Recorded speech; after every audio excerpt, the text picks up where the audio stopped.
The Russia-Ukraine war has bolstered Russia's relations with Iran in a way that is alarming the West.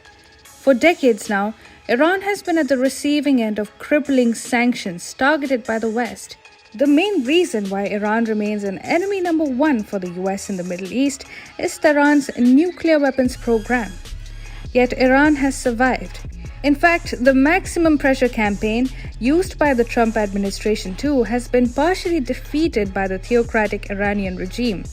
Now, Iran is sharing some of its best tricks with the Russians.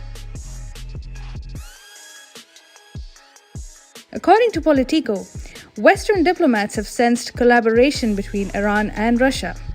This is not just in the area of weapons being used to pound Ukraine, for example, the Iranian kamikaze drones, but in the aspect of evading Western sanctions on Russia's trade with the world.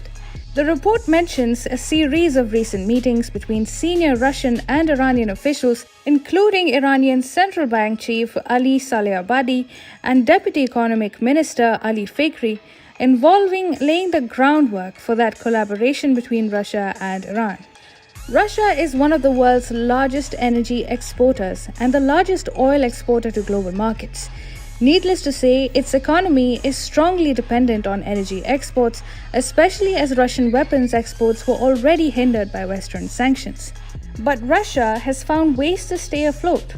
After the war in Ukraine began, the West decided to exclude Moscow from global financial transaction systems dominated by the US and Europe. The goal was to completely isolate Russia and cut the flow of billions and billions in revenues to Moscow. But Russia is adapting, and its latest backer, Iran, is sharing its secrets. Iran runs a massive network of front companies that have allowed it to continue oil trade with the world, all while being aggressively sanctioned by the US. Even as Iran's official oil exports halved to 1 million barrels a day, its revenues are recovering. In fact, in the last fiscal year, the World Bank reported 4% growth for Iran's economy.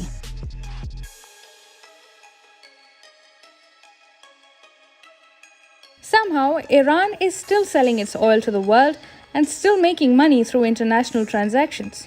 Despite Western dominance in international trade regulations, Iran is receiving hefty payments from its top buyers like China. How it does this is by using the same Western banks that were ordered not to allow money in and out of Iran. You see, Tehran is running a network of front companies abroad in the UAE, Turkey, and China, closely monitored by the regime.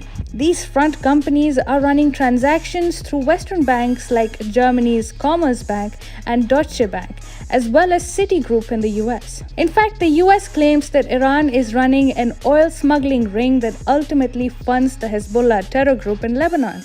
Brian Nelson, a senior official at the US Treasury involved in the investigation, said in a statement, "The individuals running this illicit network use a web of shell companies and fraudulent tactics, including document falsification to obfuscate the origins of Iranian oil, sell it on the international market, and evade sanctions." The US now fears that the same style of underground transactions will now be used by Russia to build a perhaps bigger and even more intricate network of front companies that will fly under the radar and make a nasty joke of the West's sanctions.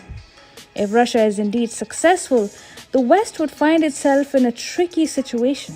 So, has the West played all its cards? And can Russia fully and entirely defeat Western sanctions with the help of Iran?